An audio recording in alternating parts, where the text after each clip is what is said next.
Everybody, welcome, welcome. Let's see if we've got y'all here. We're about to get started. Yep, we're here. Okay, welcome. So always the screen share going perfectly, but we got it going. So what's up, folks? Hopefully you can all hear me just fine. Everything should be good, but you never know with YouTube. So let's see. We've got some deals to analyze. So I'm super excited to look at deals today. I think we left off with Sam last week. And so we'll be jumping on Tanner here, and then we'll be going down the list. Let's see what we can find out. So let me pop open the chat, and then we'll get started here. So sorry, I know that's always such a weird little image that you get when it collapses like that. So we're gonna pop out chat. I want to talk to you folks. So if you've got questions as we're going through this, let me know. Apparently, I cannot pop out the chat today. So there's YouTube for you. Well, I hope you guys are all okay. I'm gonna have to imagine that you are, and then we're gonna get right into the deal on that. There we go. Okay, doesn't want to let me pop it out anyway though. All right, so yeah, let's see. Test, you got a deal happening? Yeah, absolutely. We're gonna see what we can do to hit everybody. So Test, did you post your deal? And let's see. I really want my deal seen as I need funding for it in under 2 weeks. Yeah, sounds good. We can do that. Absolutely. Let's see. Don't see why. Yeah, totally. So make sure it's posted, and we're gonna hit it here. So let me know if you guys can. Just give me a little thumbs up here that you can hear me all right. Everything's going good, and we'll jump right into our deal analysis. So what do we have here? We're gonna see. Let's see. I've been looking at condos in my area and would love some input. Is there anything weird with my template? Let me know. All right, cool. So Tanner, by the way, is also in the real estate agent course. And let's see what he's got with this template. So this is a PDF, which makes it a little bit harder for me to manipulate. If you guys want me to look at templates, a recommendation is do send me the actual spreadsheet. That way I can actually play with the numbers to see what you have. And there's always a danger with spreadsheets buried in the numbers. So a PDF could look fine, but it's very difficult to analyze a PDF without any kind of hey, no worries. Yeah, totally, Ivan. If you guys ever want like a specific time or something for a live stream, I can always schedule them at a different time as well. 9:30 is just sort of the default. Happy to do them at different times, sort of randomly. So Tanner, I'm just gonna leave a message here. Send the spreadsheet here instead of PDF. But that's gonna apply for everybody. So let's continue on then. What we have.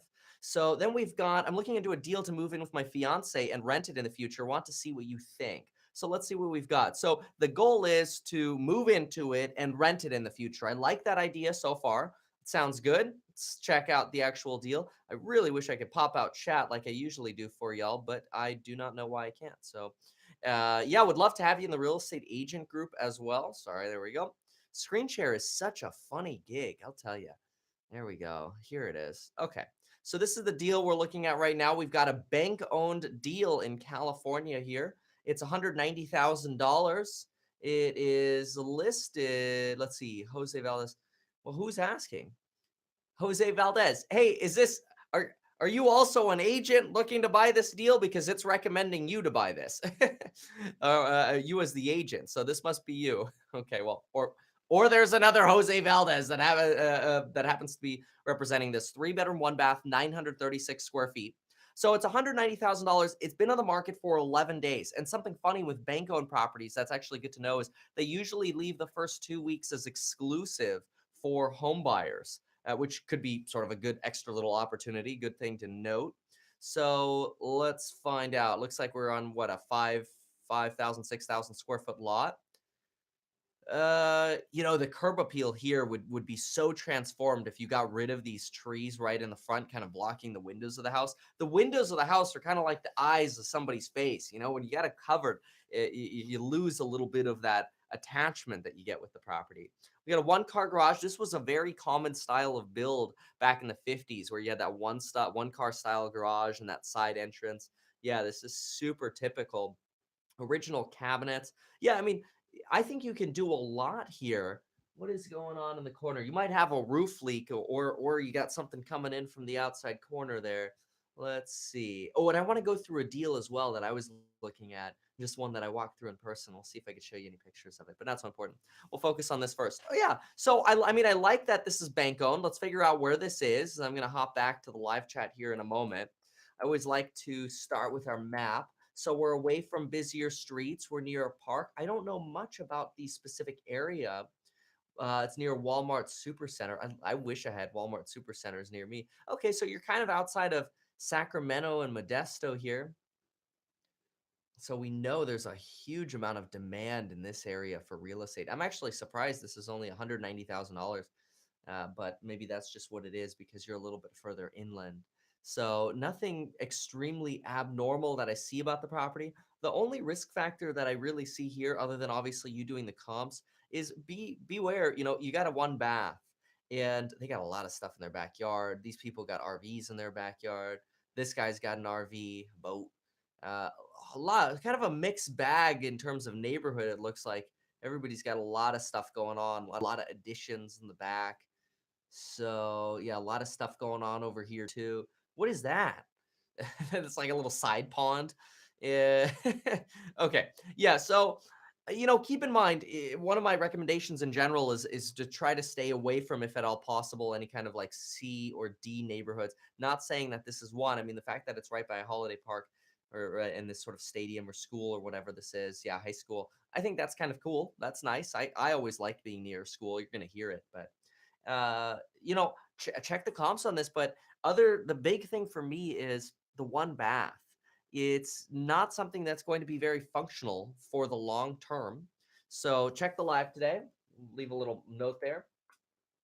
Check live around, what do we go? Around 4 minutes in, 3 minutes in. Today, 212, and then we'll continue on. Yeah, so when I see a three-bedroom, one bath, folks, it's important to know that I'm thinking long term. And if your long-term plan is to keep this property as a rental property, and eventually, you live in it for a few years and then rent it out, in my opinion, you lose a lot of upward potential in rents by only having one bath. And then that opens your mind to, well, maybe then I should add on. But then you're doing engineering, structural, architectural drawings. It turns into a nightmare with the cities. And usually, when you add a bathroom on, you have to add on a master. But then, is that the largest room that you would be adding it onto in the back? How much is that going to impede your backyard? Usually, not super optimistic about that. So, yeah, hey, small world. You live in the city. That's awesome. All right, let's get to another deal here. Here, you know what? Let's cut this sound. There we go. We have a little bit of an easier back and forth now. Let's get another deal going here. No worries, guys. If you can't make the live, know that you can always just post here. We've got Ivan. This is good. I like the detail here. My agent told me it's cash only. I currently have 30K for a down payment. Is there any way around the cash only properties? Yes, there is. I've been looking at 1-1 and 2-1 condos selling between 250 to 310. I'd rather buy a house if I have the option, even if it means fixing it up over time. It's a probate sale. Okay. Yeah, so we've got a lot of different things going on here. You're excited, enthused about this property because it's a single family, and the thought is, well, hey, if I could fix it up over time, now I've got a single family. The first thing I would say is I don't know that I would rush into a situation like this. I might be more inclined to start with that two-bedroom, one-bath condo that you could get your feet wet in with real estate, because getting into something like this that's going to be cash only, the way around it is with an FHA 203K loan, like a renovation loan, or you can get a hard money style of financing, higher rates, higher fees. But a hard money is risky, it's expensive, it's not recommended, especially if you're just starting out. I would never recommend it. It's one thing if you're doing a private second for like 20 grand or something like that. It's another thing if you're coming out and trying to finance the whole thing. With a short-term style loan, I wouldn't recommend it. It's going to hurt you from being insulated against the marketplace. If you go in with a 203K, that's a possibility, a renovation loan, but you're going to lose some negotiation leverage if they're suggesting that this is supposed to be a cash-only deal, which is fine. I mean, that's what I did. When I did my first purchase, it was an FHA 203K deal that I did a renovation loan on. It was a bank foreclosure, and I was up against two cash offers. So I won. I got the deal. I paid about 17 grand more than the other cash offers did, but I didn't care. It was still a great deal, so it makes sense. Gosh, they had a lot of stuff going on. It looks like they almost had a daycare going on there. But yeah, I mean, big thing for me is, I mean, that's cute. They got a nice house across the way here. Always trying to see what other people are doing. Is this another daycare over here? It's like I don't understand why people are turning their front yards into backyards over here though. So I don't know. I mean, I might be inclined to focus on a maybe a stronger neighborhood, higher rated neighborhood with a condo. Get into that two bedroom, get a conventional form of financing. And then you know what? The nice thing about being in a condo first is it lets you go to the lenders and say, "Hey, I want to move to a house now." And then you go to the next level. That's my belief. Everybody's gonna have a different thought on that one, but my thought. Hey, you can't hear anything. That's because I'm super sick. Oh, I'm sorry, man. Thanks for showing your support, Fluffy. Appreciate you being here, even if it's just to pop in. So, what else do we have? We've got another one here. So let's just let Ivan know really quick. Ivan, reply around. I don't know. When do we start that in? 6 minutes into live, and I should probably do these up front. So let's get into Rafael Pola reply at 12 min into live. Okay, so we've got Raphael. See what we've got. This looks like it's a deal that's 5 minutes away from where he lives, 5 to 10 minutes from downtown. I like that. The airport. I'm 19, but using my mom to co-sign. This is great. Awesome. Good for you, man. My question is, what would happen if, say, I'm going to live in the property, but I just stay home since I'm close either way and I don't have a reason to move and just rent it out? Yeah, West Palm Beach, great area. So you got to be careful. Definitely got to be careful publicizing any kind of intent to do that, because what happens is when you go in to buy real estate with a homeowner occupied loan, you use your mom as a co-signer or whatever. You're going in saying, I'm intending to occupy this property as my principal residence. And a lot of people look at that and say, hey, well, maybe I'm going to occupy it part time. I'm going to occupy it for 6 months or a year. And if you live there for a year, you're good. You're golden. You can rent it out now. If you go in with the concept that I'm going to close escrow, I'm going to rent it out right away, that becomes a little bit more touchy, and you open yourself up to litigation from the mortgage company. So it's always a risk that you have to evaluate yourself. It's done, but certainly not recommended. But what do we have here? Is this 2 units? Yeah, unless that's just the detached garage. So, two single families. Wow, I like this. Look at this. First of all, big shout out here. 19 years old, looking at how to control a $244,000 two single family property. That's amazing. I love it. Unit A has 4 bedrooms and 1 bath. That I don't like. I don't understand. I thought the 3-in-1 was bad. We got a 4-in-1 here, with new laminate flooring. Don't care, and would actually prefer not have the new flooring. Unit B is a 2-in-1. It's currently being rented for $975. I mean, that's great. That's like $2,200 of gross income on 244K in West Palm Beach. Super cool. What a beautiful day to take pictures on too. I mean, look at the vibrancy here. And they even, I never understand why they do drone shots of properties with flat roofs. They never look good, and they show pooling water, like that one. It's always raining in Florida. Yeah, how cool is that? You are very close to the beach, a little close to a busier road right here. They got lucky and got no cars in the shot. Yeah, I mean, I think it's a great thing to get into, however you can do it. But you might ask yourself, hey, you know what? Maybe you go into that 4-in-1 and you make your principal residence one of those bedrooms. And then you rent the other rooms out to roommates and you just hang out, it's party house or whatever. And if you want to go hang out at your mom's a little bit too, great. But you call that your principal residence. Room reserved out the other rooms. You hang out with your roommates or whatever, something like that. Maybe you get, I mean, I usually don't recommend renting to friends, so I wouldn't say rent to friends, but end up connecting with your roommates, and I don't know, it could be interesting. Just be careful. You always want to. It's always such a tough balance, especially when you're younger, 19, to keep that separation between the professional landlord attitude and the friend attitude. So you're gonna have a little bit of balance. In fact, it might even be better to go in and just say that you're not the landlord. That hey, maybe it's a family-owned property, and that's the reason why you're the one showing it to everybody. It's, hey, the family owns it. I'm just renting a room like you. It kind of gives you a little bit of separation. I recommend that for everybody, by the way. Everybody who is renting property. So always remember that anonymous nature of being a distant sort of landlord, I call it. Everybody that talks to me that is a tenant, I always say, "Yep, I'm just the property manager. They call me out and they're like, well, I mean, aren't you one of the owners or aren't you an owner or whatever? And I go, yeah, yeah, look, I have an ownership interest in the property, but I don't make the decisions. Well, you keep that distance. Make up whatever you got to make up. Hey, I'm interested in buying my first duplex in Long Beach. It will be 3.5% down FHA. Performer rents are 1250 for the area each. Okay, 2500. That sounds good. I wanted to know if you thought it was a good buy. It's a one bedroom, one bath duplex in the 1920s. Well, I love that you're looking, first of all, to buy something in Long Beach. I think Long Beach, especially as long as it's not next to industry or like crazy industrial stuff, I'm going to be more excited about it.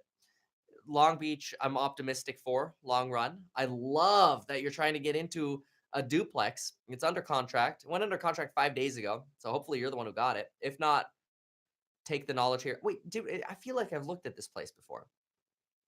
Either way, yeah, we talked about this one in the last live stream.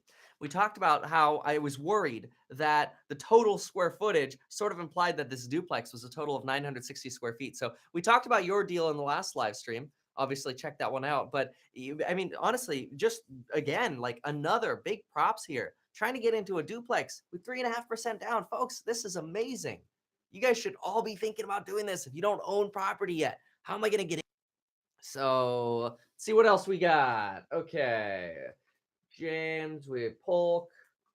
Polk touched on yours about 14, 15 minutes in, but looks like we talked about it last week.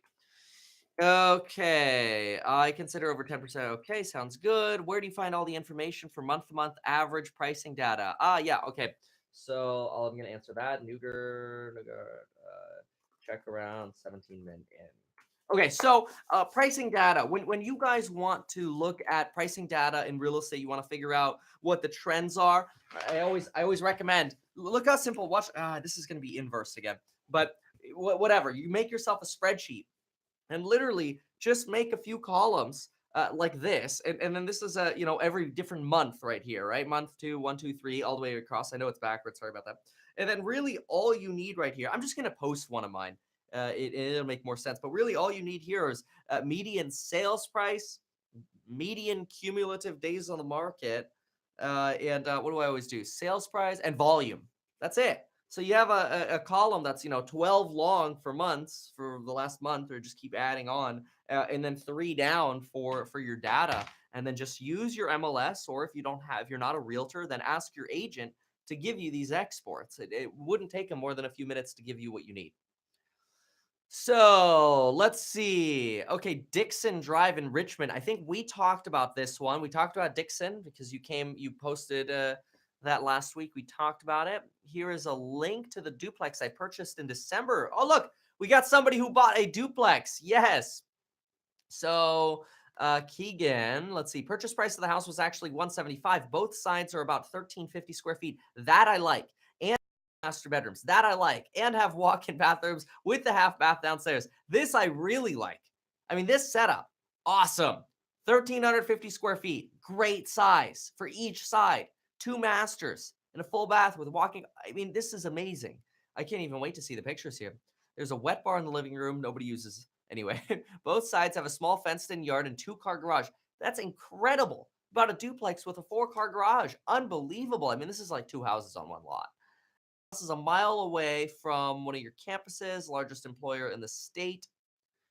Currently live in one side, rent out the other side for $875. I've been renovating the side that I live in so I could rent it out for more when I move. I did an FHA loan with 3.5% down. I love this. This is like the 3rd one of these in a row. This one, Keegan here actually closed the deal. So I'd have more money to put towards renovations. All in, the payment is about $1,335. That's nuts. You're controlling a duplex where you're able to rent out one side for $875 and you put down just 3.5% and you're living in one side. That's awesome. What do I think of this deal? I mean, without even clicking on the picture, I think it's amazing. What do you think I could potentially get for it appraised after renovating? The house has newer split systems, couple-year-old class 4 roof, low E windows, and a bunch of other things the previous owner did. Yeah, I mean, just be careful on trying to rely on like a new appraisal here to try to refinance it, especially with the market the way it's been lately. So, but let's take a look at what you bought, and let's do a quick little mention in here that we started talking about yours, I don't know, a minute ago, 19 minutes in. Check 19 min in today's live. All right, let's look at the deal. What do we got? So we looked at this one already at the beginning, so we'll close that one out. We'll do a little housekeeping here. Here it is. Okay, Oklahoma. Skate. Oh wow, look at that. It really is like it's like two houses that are attached to each other. It was built in 83. I love this. It's newer, functional. It's got two bedrooms on each side, the two masters. They each have their own bathroom. Then they have a guest bath. That's why they're showing this as a six bathroom. It's not really a six bathroom. It's two full bathrooms and you know the guest out in the hallway, which might be a half bath. I think that's what we concluded it was. Let's see. Rental estimate is 900 per month. Hey, which is about what you were getting anyway. I mean, look, I don't know that I would rush to refinance this thing. I mean, what's the rush to refinance it? To get rid of mortgage insurance, maybe. What did you pay for? You paid like 170 something for it, you said? It says 168 there. So the big thing for you when you're living there is you want to find comps that are similar to this kind of property. That's going to be your challenge because this, in my opinion, is a little bit more unique. Unless this whole neighborhood is literally made up of these. So let's see what we got. Let's make a little bit more room over here for Kevin and for the deals. Let's do a quick little look. And remember, guys, I'm just using what is publicly available here to see if I can pull some comps. Yeah, which is funny. There's like nothing I could pull within that neighborhood. Let's make sure. Oh, let's go back to our address here for a second.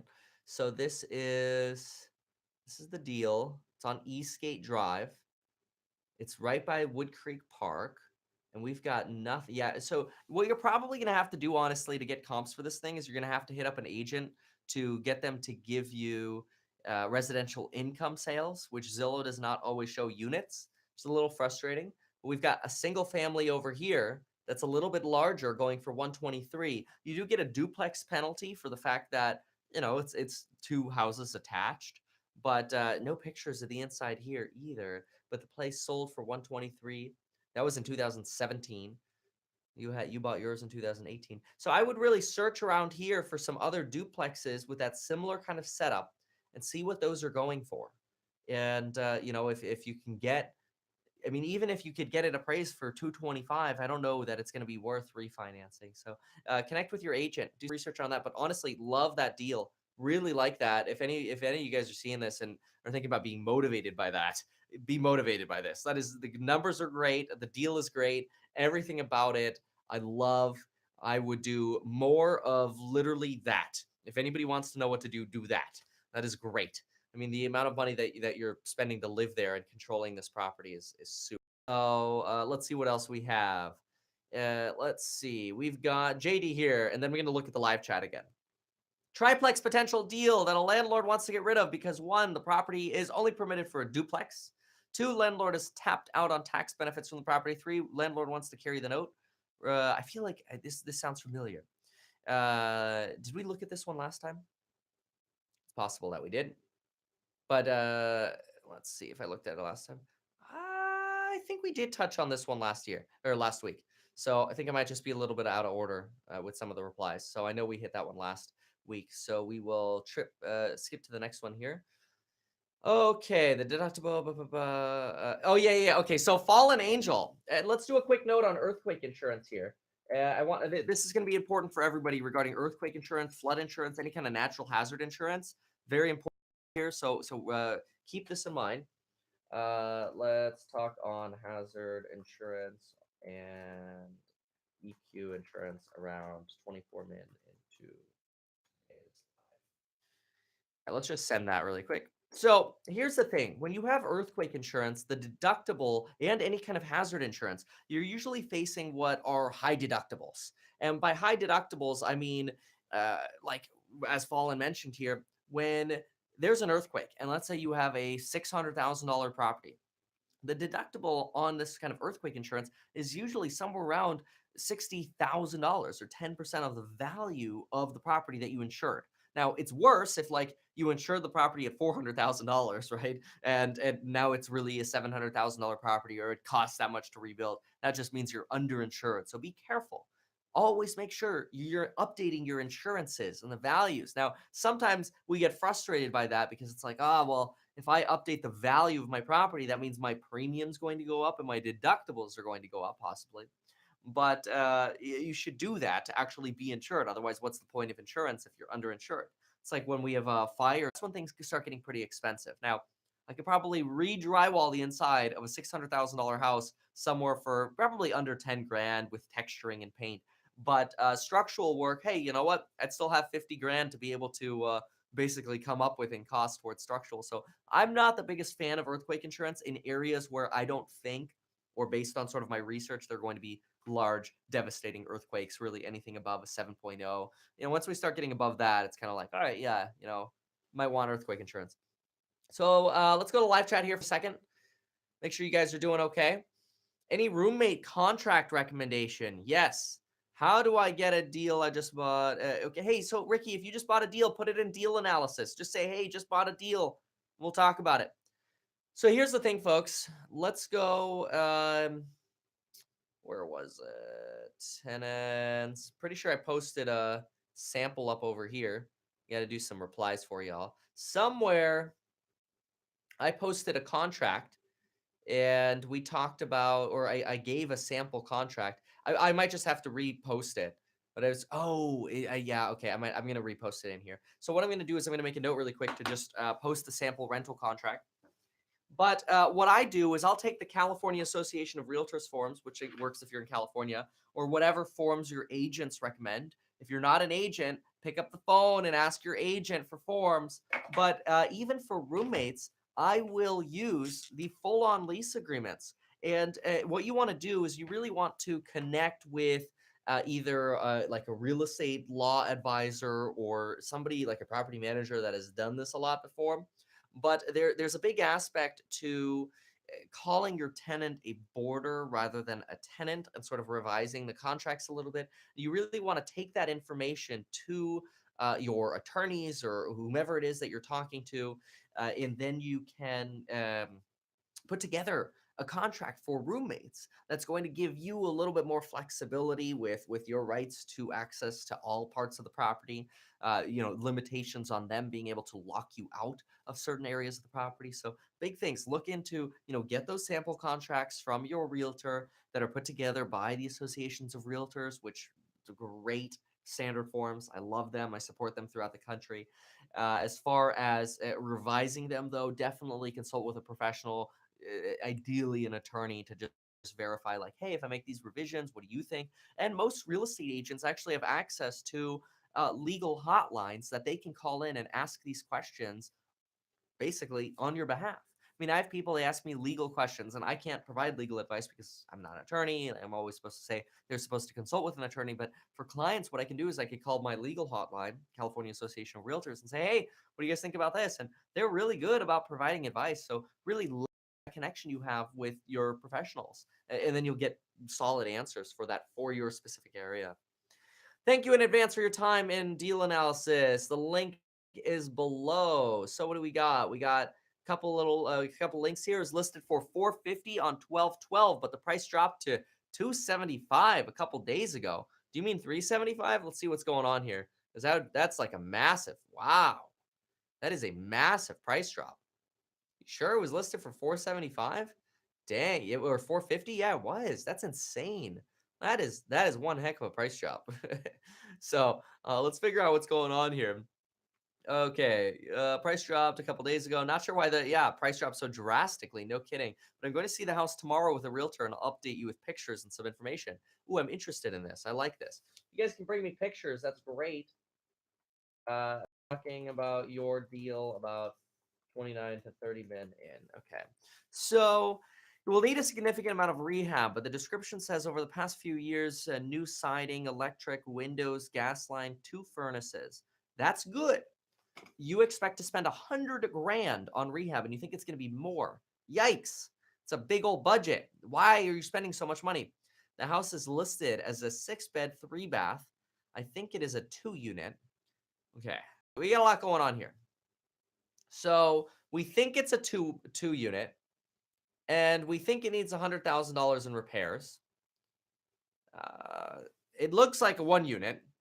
So I empathize with you on the consideration of, is this 1 unit or is it 2 units? So I'd be a little careful here in terms of, go to your city. Like, first step, or have your agent go to the city. First step, what are you dealing with?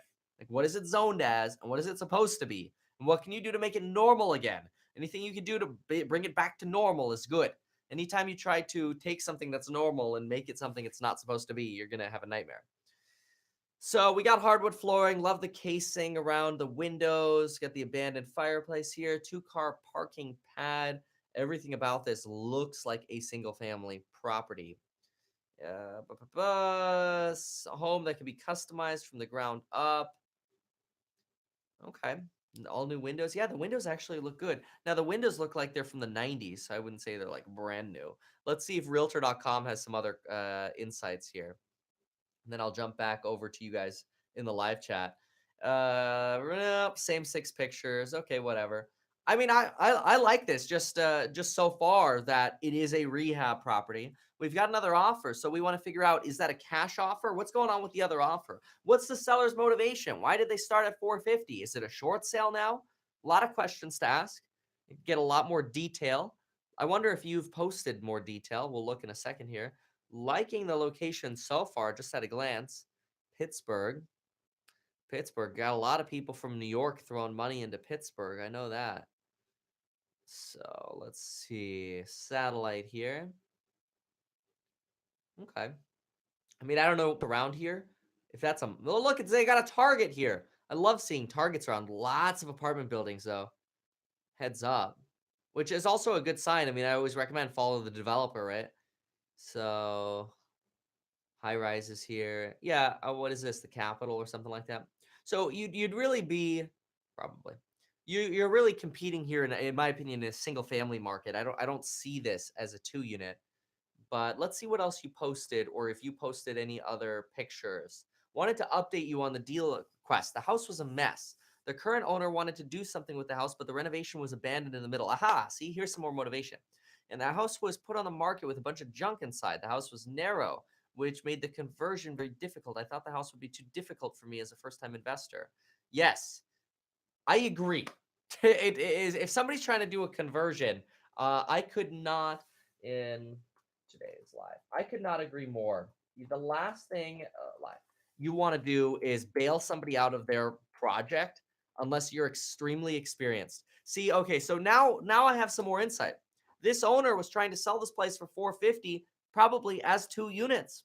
And then when he realized he couldn't make the conversion happen, he turned around and said, you know what, whatever, let's just sell it back as a single family as what it was. So I think you made the right decision there. I'm glad you came upon that decision and was sort of able to use that as an example for other folks to reiterate, be careful, know your limits. And the fact that we here said, hey, I'm a first time investor. This is not what you want to start with. I mean, folks, first time investor, start with the carpet and paint and go feel what it actually takes to paint an entire inside of a property if you want to feel it yourself. I wouldn't be surprised if they've owned this for a while because there's no transaction history I could find on any website. So let's continue on the deal analysis here. See if you posted anything else. First time investor here. You got another property. Okay, so we'll get there. Alrighty, let's check the live stream really quick to see what questions y'all have, if you got any. Where'd I put the live stream? Oh, here it is. Okay, cool. Yep. So let's see what we got here. Are there 5% down loans? Yeah, folks, totally. I was talking to a local semi-friend slash investor, semi-friend. I think you guys got to look into the relationship there. And they said start with an FHA, then buy your next house with 5% down conventional, apparently. You can't do another FHA even after you've lived in it for a year. Aaron, post your deal and deal analysis. Jake. Oh, hey, we just looked at your deal here. Oh, awesome that you're here. Thank you for that. So, Jake, look, FHA is great to start with if you need the higher debt to income ratio, if you need some more flexibility with credit. But ideally, if you could get into conventional out of the gate with 5% down, that's totally fine. If you need to start with FHA and then go conventional, There's really nothing wrong with that. I mean, in practicality, the difference is so small, it doesn't really matter. But yes, he is correct. If you get an FHA loan, you can only have one of those outstanding at a time. So, hence, move and go conventional afterwards. Yes. Yep, I will be looking for yours. I appreciate your opinion. Yeah, hey, you know what? Honestly, yeah, congratulations on the Pittsburgh move in terms of not doing it. And I know that sounds painful. It's like, wait a minute, you're congratulating me for not doing a deal.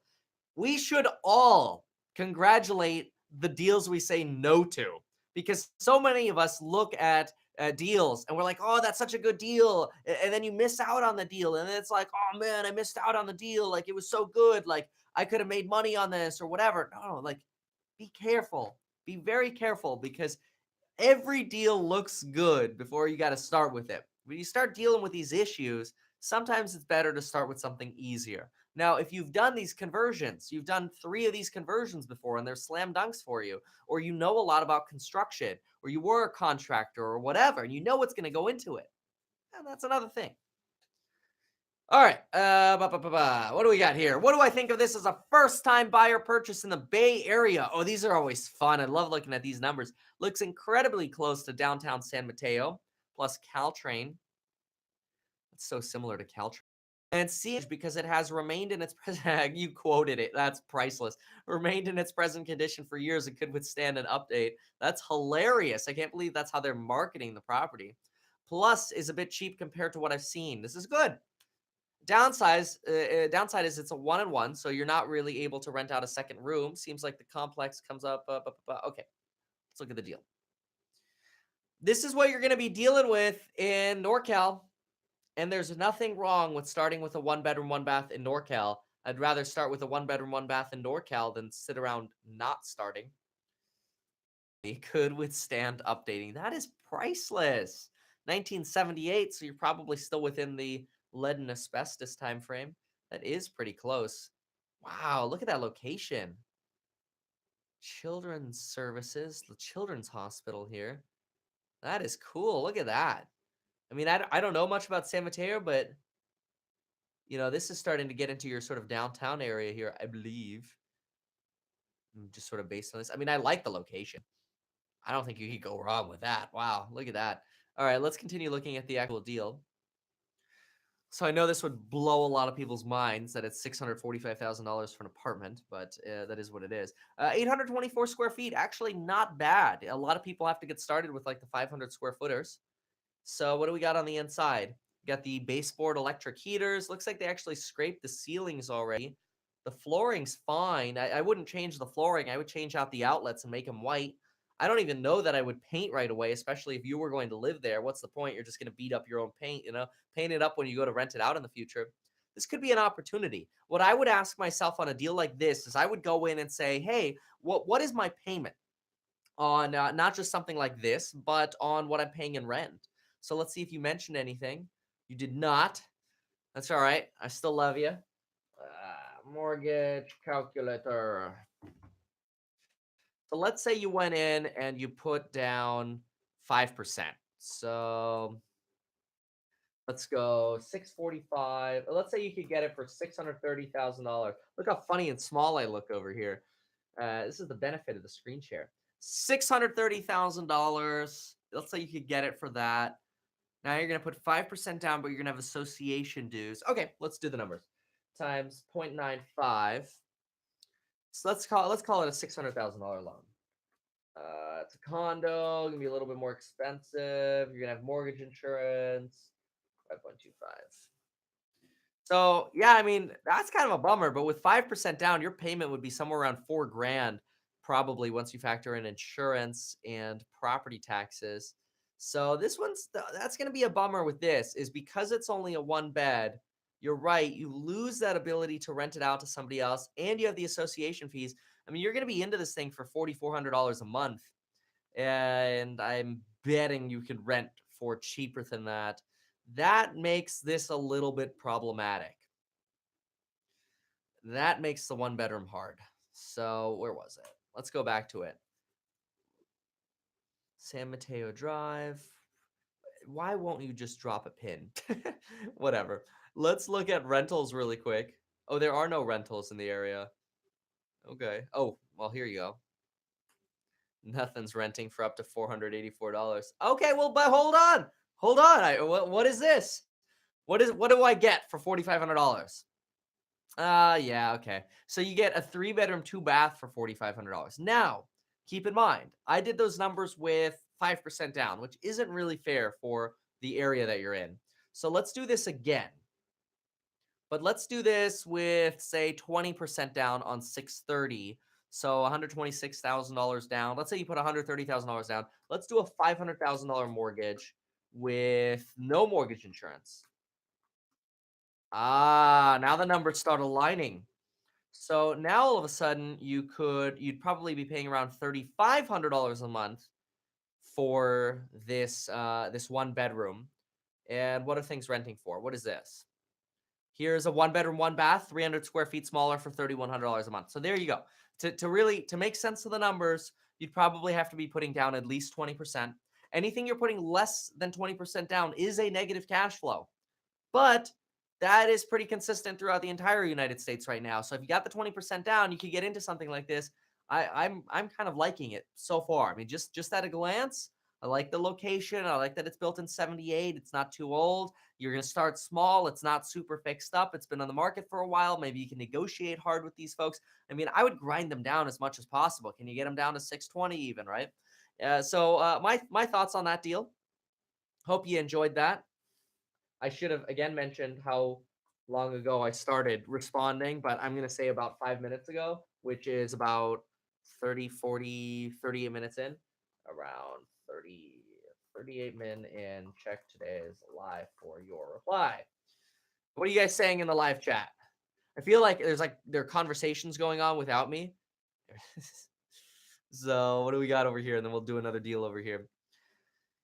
Guys, deal analysis. I'm buying a lot that is that size, cash to be paid. Blah, blah, blah. Okay. How can I get a construction loan? I can answer how you can get a construction loan. I calculate the construction. Yeah, I mean, 12-unit construction. Folks, so here's the thing. If you want to build, really be very, very careful unless you've built before. I mean, look, it seems fun. This idea of you're buying a lot for $140,000, $100,000 cash, and $40K to be paid in a year. I mean, how much of your money are you blowing on this? Because now you're going to have $100,000 tied up in a lot. And what are you going to need for a construction loan? You're going to need 30 to 40% as a down payment. You know, you go to your local community credit unions, you find out, hey, what is it going to take? What kind of down payment do I need? And what is it going to take to get a construction loan? Oh, I need architectural plans. Great. I got to hire an architect for 12 units, 30 grand, 40 grand, 50 grand. You know, preliminary drawings, preliminary ideas are going to cost you 10 grand retainers. You're going to need cash. And if you're dropping 100 grand on the lot with the plans of building 12 units, you better have a whole lot of extra cash. Because 12 units, I have no idea where, but with 1,600 building it to, okay.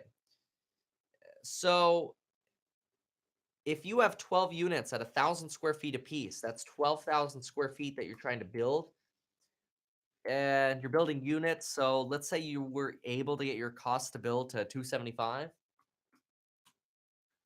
still going to cost you $3.3 million to build this thing, which realistically, you're going to need a third of that as a down payment. You got $1 million, bro?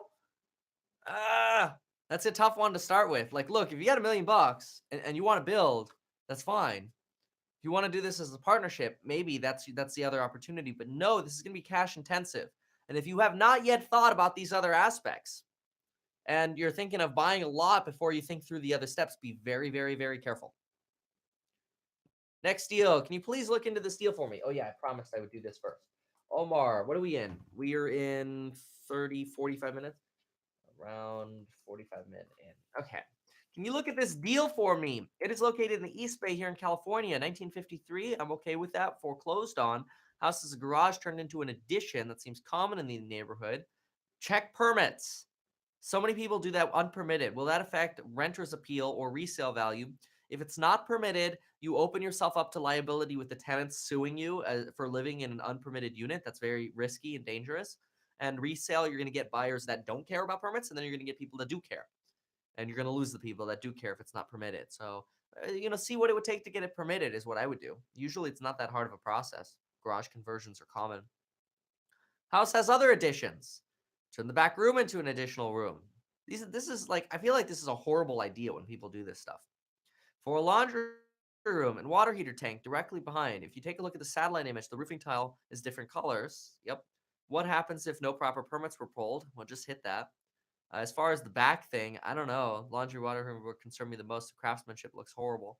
I I don't even know that I would touch this deal. Literally, with just what you were saying, I do not know that I would touch this deal. Looking to go in for 290 and then put 50K, adding a bathroom, bro. You're adding on to something that's already been crapped up, basically, with bad add-ons that aren't permitted. Here's the problem with the marketplace. The marketplace is going to look and say, okay, the house is X square footage, and that's going to be based on the realtor having included these unpermitted additions. And the marketplace is going to get excited about that property and will make offers on this property whether or not it has permits. So basically what I'm trying to say is this place will sell for market value, maybe a slight discount for not having permits, but it's still going to sell for market value. Except now you're stuck with the liability and you're accepting an as-is sale and shoddy craftsmanship. And so now you want to add on to it. So now you have to go down a fork in the road, like literally. Oh yeah, I wanted to write that down. That lease I wanted to post. Lease, and I want to post the numbers. So you have to look, they already went down a path. So this is the path that they're on. And now you have to decide, are you going to continue on that path? This is the decision point right now. Or are you going to go in the permitting direction and do it the right way? And if you go in the permitting direction, you go over here and you go permits. Well, guess what? Now you're inviting the city to the property, and they're going to look at all the other crap, and they're going to make you tear stuff down or go through bringing other stuff up to code. It's a nightmare. Or you stay the course of not permitting, which, yeah, might be common in the area, but that doesn't mean, just because it's common in the area, doesn't mean I want that liability. I don't want to be the guy that gets sued by my tenant for allowing them to live in an illegal unit. And I mean, this might be extreme, but it's out there. It's just, it's so much liability. I mean, tenants can sue you back for all the rent they paid you because they lived in an illegal unit. Super scary. X market is extremely competitive. This proximity. Okay, here's the good news. You told me it's a Bay Area, which I could click on the link. The good news is, I don't know where that is. The good news is, in this area, there is an affordable housing issue. And the local governments are usually very cooperative with people that come to them and say, hey, I want to permit a garage conversion. I want to permit add-ons. So whatever you do, doesn't even matter if you could get a discount on this deal. The price doesn't matter. There's the headache factor here. Have your realtor or you go to the city and do any kind of analysis you can on the permitting and the structural integrity, the craftsmanship of this property. Figure out everything that you can without exposing the property as being unpermitted. Usually that just means, hey, I want to pull the permits to see what's on file. You look at the permits and it's like, oh, there's no mention here of a garage conversion. Hey, what would it take to do a garage conversion? Hey, what if I wanted to add on a bathroom? What are the setback requirements? Take that information, then go measure the property and find out if it's even possible. Because otherwise you might have to start tearing stuff down. I don't know. Based on what you described, it's not something that I would probably touch. Right. Base Trump, the Green Deal. Uh-oh. Base Trump's bringing in the politics. Can't fathom how somebody pulled rank. Okay. So what do we got here? Not on the market. Okay, we got a deal that's not on the market. So we got Franklintown in Pennsylvania. Purchase price $630,000 with a sale agreement of 5%, no money down, 10-year balloon over 30 years. I like this. Just hearing that so far. 5% down. No, sorry. 5% interest rate. No money down. Love that. It's probably interest only. 10-year balloon. I'm okay with that. And a 30-year amortization. That's great. Numbers from the given owner. He's an older man with an older style of doing things. That's okay. I like this. This could be an opportunity. Oh yeah, and let me say really quick. Responding about 50 minutes. Does his own mowing. Okay. 4 separate buildings. Wow. Okay. So 4 separate buildings with the owner's 2017 expenses. Again, I never trust these expenses. And the income, 1 apartment complex, 2 divided house. Wait, it's 4 separate buildings. So 1 is an apartment complex. 1 is a divided house. Total 8 2-bedroom units. How do you have a divided house with 8 units in it? I might be confused. But that is what you said. No pictures, but very basic. He paid for cable as an incentive.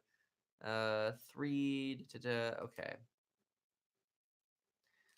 And a barn for storage. Vacancy rate was 8. Does month-to-month leases. Okay. So I don't like month-to-month leases.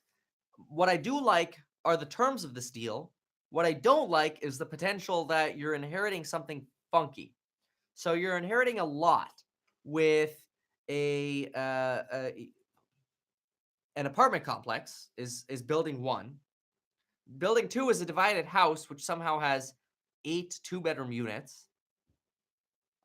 And I don't know if I'm reading this right. I might need just a little bit more clarity on that. And I'll see if you're in the live stream. A garage with 9 bays. I like that. So people can rent out the rooms. Okay. I'm getting some clarity here. So apartment complex, divided house. So however it is divided, you got 8 units here. And this is the money that you're bringing in. You're able to rent out the garages. You've got the barn, which you could use for storage or he could use for storage. I would try to get long-term leases going first of all, see what the appetite is for that, see what the market rents are in the area, and see how common this kind of deal is. Let's do a Google of where this is, because if this is going to be super rural, which is what it sounds like, beware that you're not dealing with people that are basically paying low rents for the area, and you got turnover. Now, he says low vacancy rates. That's fine. But if he's constantly having to put new people in because he lives up the street, then it's a headache. So it's definitely rural as we expected. But I mean, what were we thinking when we heard that there's a divided house with 8 units, an apartment complex, and a garage? So that must be the garage. That's probably the divided house. And then maybe here are your apartments. It doesn't really matter if I'm right or wrong on that. Yeah, I mean, it's a compound is what you're buying. So now we go into this and analyze it this way. You're buying a compound with some sweet financing terms. I like that. What is the resaleability of stuff like this? Do you live close to this? Because honestly, this looks like it's a little bit of a management nightmare.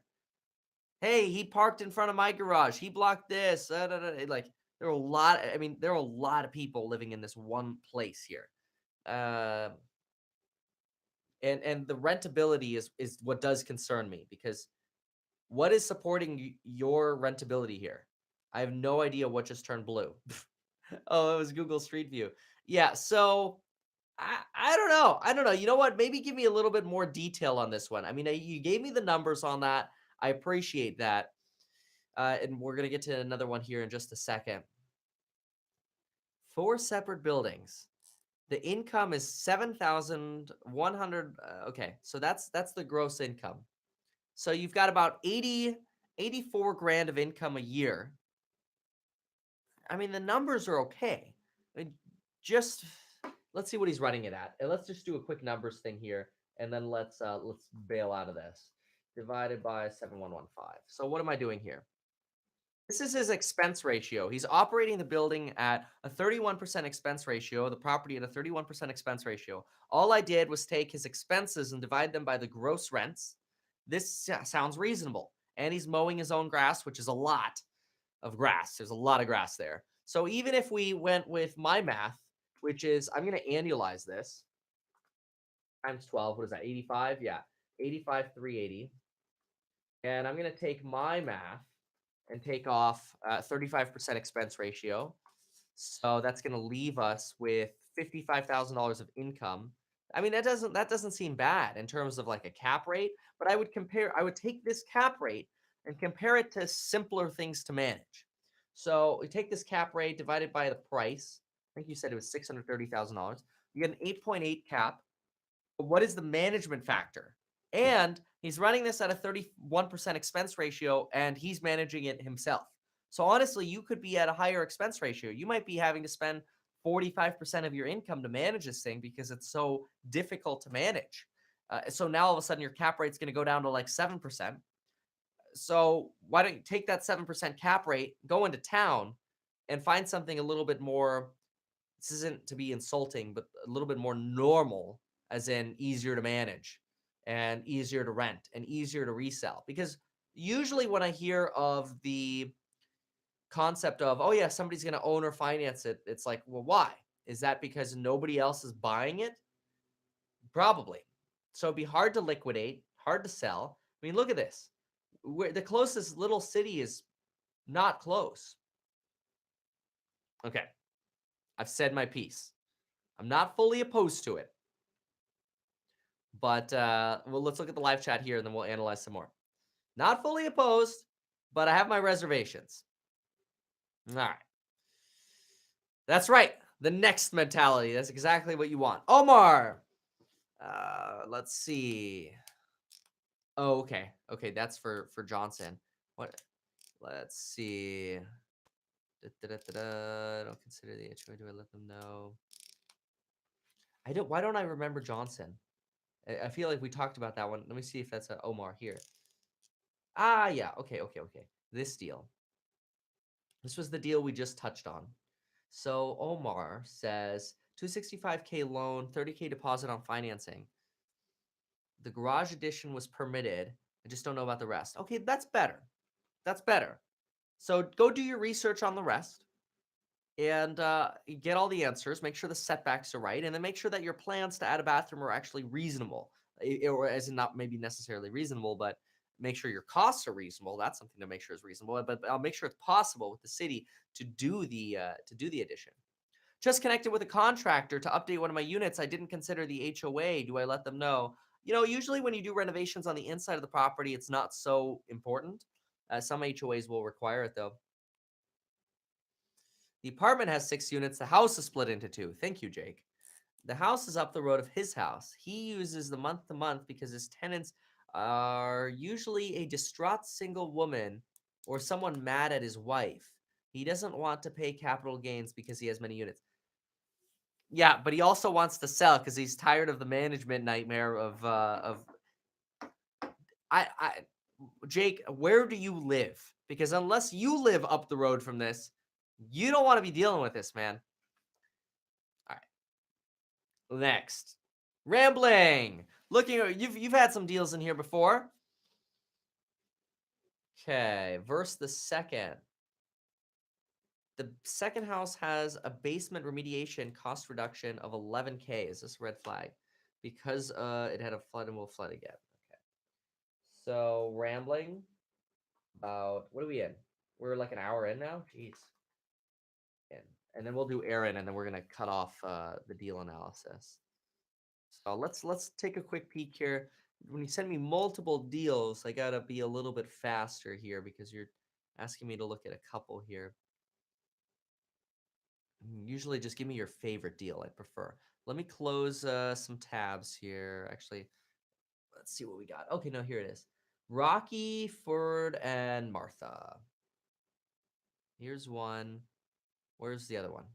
Whatever. We'll look at this one first.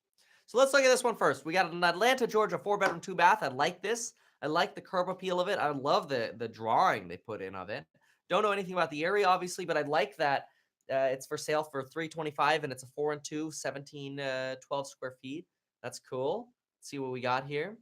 It's dated, very dated. Love it. They threw out a granite countertop. Darn them. I would have chosen a different color. Yeah. I mean, this place needs some love. Wow, it's got like a compound back here. It's got a demo of a unit over here. I mean, I can feel like I could smell the moisture in that unit. All right, so as is, but with disclosures. That's smart how the agent worded that. So a lot of times people hear as is and they think that people are going to screw them or something like that.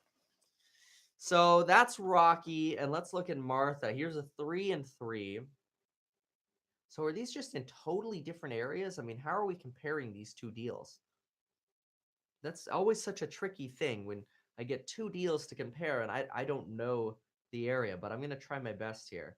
So here's Martha and here's Rockyford. This is why I have multiple monitors behind me, so I could do this stuff on multiple monitors usually. But I imagine I would probably crash YouTube if I tried to do that. So what is this? This is below Emory, which both of these are below Emory. Okay, so they're relatively close to each other because this one, yeah, okay, they're relatively close to each other. They're below Emory. Now it's just a matter of which one do I like better. Built in 1966, well, I'm pretty sure this one was older. Built in 48. So right away, I'm liking this one a little bit more just because it's newer. But I don't like that this one is 1280 square feet. It's significantly smaller and it's more expensive. So that brings me back to liking Rocky better. Now, Rocky built in 48, not so bad. Which one was the one that you were talking about with the water issue? Looking for a solid flip. Basement has been mostly finished. What was your question? By the way, the second house had a basement remediation cost reduction of 11K. Is this a red flag because it had a flood and will flood again? So Martha had the basement flood issue. Don't like that so much just because it becomes a harder resale. I mean, this one's not as wedgy, but this is pretty move-in ready. And I think that's why they're pricing it as more move-in ready. So that does leave me towards liking the other one more. However, oh, okay. Oh, that's fine. That's not that big of a deal. Yeah, okay, so it flooded. But what caused it to flood? And can you prevent it from flooding again? Here's the thing. If you've never bought a property before, I might lean towards this newer construction property here where they cut out the drywall and they aired it out. Look, it's on a flat bit of land. It's newer construction. The roof looks good. The windows look good. So much about this house looks easier and more palatable to start. I like this one probably more because I see more potential upside because of how dated it is. And the people they've probably been living there forever. I don't necessarily like the kitchen because the kitchen seems like it's boxed into the middle and it's going to be very difficult to ever expand that kitchen. It's not going to be worth it. This could be your example of a money pit. So for the purposes of not having invested before with the stains on the ceiling and this funky lot going on with the carport, for the purpose of starting out, I like this deal a lot better. Pay a little bit more, get something a little bit more normal, and I'm not worried about the basement. Just try to prevent it from flooding again. Get documentation that it's been properly taken care of. But yeah, rambling. That's what I'd be looking at. Did you just reply? They're both in the same neighborhood. Yeah. Okay, Martha, heavy rain. Right. So there was heavy rain, but how did it get in? Did the roof leak? Did the windows leak? What happened that made it leak? Did literally just like a tidal wave come in? Obviously not a tidal wave, but did just the water level rise and it went through the doors? Like, what can you do to grade? Can you grade the property correctly? You'll have to talk to some professionals to see what the recommendations are. But obviously, I would want something that I would love to find a possibility to make this not flood again. That would be ideal. Manubi investor, straight up here. Did you reply again? Yep, thank you. Awesome. Thanks, man. Appreciate you bringing him over here. Newbie investor, I bought the property in 2014 in the wedge. Good for you. I paid 40K for the property. The previous owner had installed new dual pane windows, new furnace, new roof, new floor, spray foam insulated the basement, upgraded electrical, water heater, sump pump. Holy smokes. And this is like the perfect wedge deal right here. Just hearing all the crap the prior owner did. I know you got this for a steal in terms of getting those upgrades for a discount. Previous owner bought in foreclosure. Wow, I believe about $11,000. They bought it for 11 grand. What? They'd lived in it for 5 years prior. Oh, and I gotta do my little response here. So at Aaron, checking checking out yours about 64 minutes. Okay. But I'm debating whether to fix it up and sell it or fix it up and rent it. I bought the house while in college to reduce my living costs. At the time, I was a real estate agent. My broker told me never to sell unless you have. I love your broker. I'm unsure how much we'll need to go to make it rentable. Usually very little. It does have some quirks. It's a bungalow, 2 bed, 1 bath. Permit was mostly not likely not pulled for the renovations. Not uncommon for the basement work. I mean, you're really talking about spray foam insulation and drywall. You could get that permitted after the fact if you even wanted to pretty easily. Not so worried about that because it's not an addition. It's already structurally there. Basement has a bathroom, but I wouldn't count it as a bathroom. The basement also has gas hookups for a stove and a sink. However, it is a Michigan basement, and these renovations make no sense. Hmm. Yeah. So I look, I don't know that I would try to make another unit out of the basement, honestly. I would try to I don't think I would sell it either. So it's a 2-in-1, 1,000 square feet. I mean, I might try to see what this thing would rent for, and then what's the minimum amount of cosmetic work you could do to it to get it to rent. We don't have any pictures of the inside, so we don't know about it. You bought it for 39K. Okay. No, I mean the Zestimate looks nice, right? It says it's in the 140s, but let's see what rents are in the area here. So this is here above Fulton and Lake. Fulton, here we go. So this is the hood that we're in, Fulton and Lake. And what do we got going on as for sale deals? Recently sold. Let's look at that. So, well, we still have what's this $40,000 sale over here? One. I mean, that's not good. You still had a $40,000 sale. So I have no idea what's going on with the estimates here. That's so classic Zillow. But why did that place sell for no pictures, $40,000? Yet we think yours is appreciated quite a bit. Look, this one sold for 110. Well, let's see what it would take to get yours to $100,000. Now yours is smaller than this, so yours would have to be in better shape than this. This is beautiful. I mean, this is nice.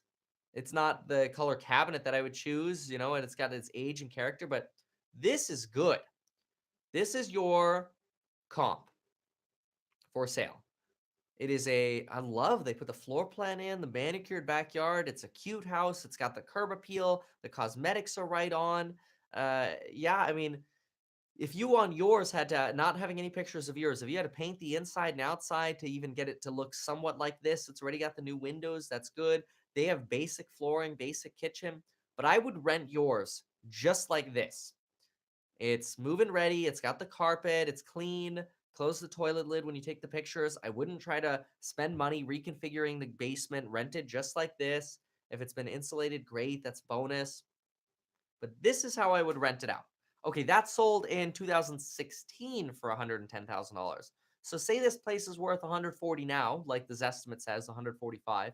Maybe yours in this condition is 100K, $110,000. Fine. What could you rent it for? That'd be my question. And what would it take to get it to rent? And so the best thing for you to do is going to be reaching out to a property manager to get a rent analysis on yours, and also see how clean it would have to be. Here, call these people, home rental company. They rented one right around the corner, and say, hey, what do I need to do to mine to rent it out? And look, you got sample pictures here. See, new carpet, clean flooring, clean kitchen, baths. Yeah, nice, simple. If you could get $1,000 a month on $100,000 property, sure, you already own it. Why sell it? You've already got all the. Then you're just asking yourself, do I want to move in or rent it? Well, I mean, that's a personal question, right? Where are you living? What are your costs? It's going to be difficult to sort of house hack it. So maybe what you do is, because you already own it, you rent the thing out and you go to buy something else with 3.5 or 5% down. Oh, look, Aaron's in here. What's up? Oh, that's right. I remember now. I kept the washer dryer hook up. I'm going to answer these live questions. Your thoughts on washer dryer in an upstairs unit? I'm fine with a washer dryer in an upstairs unit. Just put a pan underneath that drains to the outside. Uh, bu- yeah, Tyler, keep looking, man. Don't get discouraged. These wedge deals, they come up all the time. Are you working with an agent though? Because if you're on Zillow and you see that all these deals are sold all the time, that's going to be common. Yeah, 900 to 1,200 rents. Yeah, I believe that. Hospital nearby. Jacks up rents. Okay. Okay. Da, da, da. Hey, yeah. I mean, I like it, Aaron. I like it. I don't think I would sell it. You'd end up putting a lot more money into it, and I would focus on, uh, you know, keeping that place, then decide, do I need to live in it or can I go buy something else? And look, now all of a sudden you own and control two properties. So I like the house. I showed you the comp that you could look at to sort of compare it to. And I think that's all I've got for us today. So folks, thank you for being here. Really appreciate it. It's test name. Where's your deal, bro? I looked for test name, and I want to get back to you all in order. But yeah, we'll be back on Thursday. And look, we got all the way up to here. We got up to James's deal. So James's deal, look, totally caught up to this morning, to deals that were posted this morning. So test name, because maybe I already hit yours. It's under James McLaren. Oh, you're next. You just posted this, bro. You just posted it. All right. Let me see what I can do for you since you're super anxious. And you're next. Only because you're next. Let's do it. You're going to give me the Redfin link. Okay. All right. Let's see what we got here. Ooh, I like it. Florida. I like it. 3,000 square feet. That's large. Not so excited about that. It's very large. Price reduced for a quick sale. Price way below market value. Bring your offer today. That is not screaming desperation at all. I like the look of this, though. A lot. Love the driveway. This is an expensive, kind of cut they did here. I like it. Crown molding, carpet, pretty move-in ready. I mean, so it's not like screaming wedge because it's. I mean, maybe it is because they mispriced it. Okay, so I like the house. I like Florida, but where in Florida? Let's see what we got. Let's do the Googles. Ah, yes. Come back to Redfin. Hold on. So let's check this place out on the Googles and find out where we are. By Clearwater Lake. You're by Puzzles and Eatery. That's making me hungry. Okay, so you are. Oh, you're right outside Orlando. Okay. I mean, beautiful house, newer construction. You might have a lot of competition in that area, though. What do these things rent for? And what do you want to do with it? Let's see what you got. So I can get it for 205. That's what. How do you know you can get it for 205? Is it smart to buy before the auction on the 23rd? You're not going to make a quick 50K because you're going to have holding costs buying it. You're going to have to insure it. You're going to have to, you're probably going to have acquisition costs. Then you're going to have selling costs. Your selling costs are going to be somewhere around, probably what, $15,000 to sell it. You're going to have holding costs. So you're probably going to be into the deal for 25K, not doing any repairs. If you're going to sell it to a retail buyer, you'll probably have to do additional repairs once you get into escrow. I mean, you're looking at $30,000 of costs. So even if you did sell it for 265, you're down at 235. You bought it for 205. So now you're really talking about half of the profit that you were hoping for, which is still possibly fine. But I think the bigger question is, why are you, and I'll look at the live chat here in a second, why are you thinking about flipping this? If the value is realistically $300,000 and you can get it for 205, why aren't you holding it as a rental and as a keeper? Let's see. Missed me today, but we'll catch up with you Thursday. Sup? Did you post today? Well, definitely any chance you can get to my deal above Aaron's. How did I miss you? Did I miss this? Oh, if I missed this, how did I miss that? I guess I did miss that. I'll hit that too right now. Thanks for mentioning that. Yeah, no, I don't want to skip anybody. That's not fair. Okay. We'll look at this in 1 second.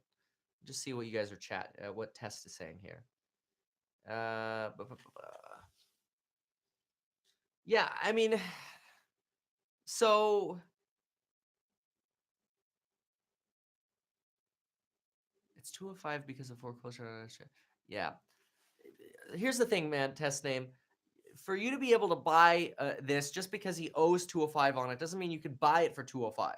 You're also probably going to have late fees on the loan and penalties if it's going to go in foreclosure. You're better off, and then you'd have to pay cash for this deal. So you're not going to be able to get this for 205. You're not going to be able to flip it.